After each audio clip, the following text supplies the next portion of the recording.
We all keep saying that something has changed with technology, but we haven't put it to the test, and I find that fascinating, Gareth.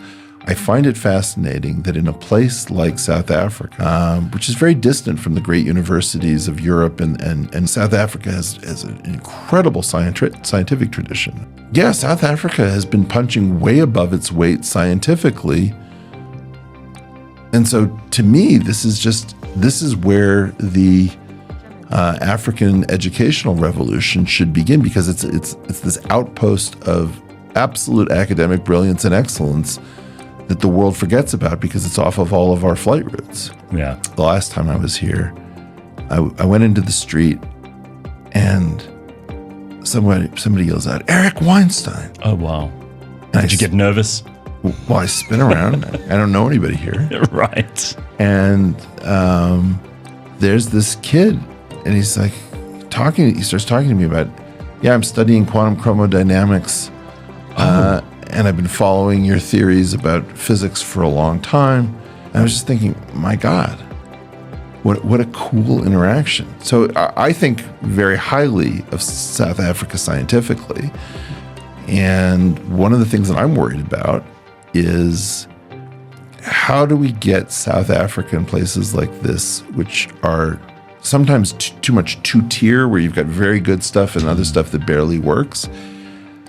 Why aren't we using this as a natural laboratory, given the intelligence of the population, the drive of the population, to show that distance learning can completely overturn the standard university model, so that instead of waiting for somebody to give a grant to start a community college that maybe one day can grant real degrees, blah, blah, blah, let's just leapfrog. There's something happening in Africa that's not happening anywhere else. The African model will spread to Europe and North America.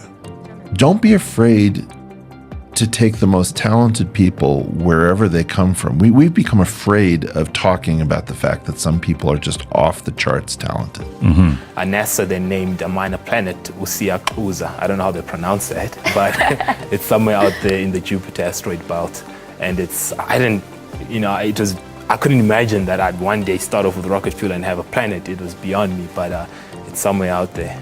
So truth and deception are parts of our world, but on balance, the truth is the only thing that allows us to progress. If you don't have an accurate plan of the universe, you can't figure out what to fix. The means by which a state, a sovereign, advances its own interests requires narratives. Right. We are spreading freedom.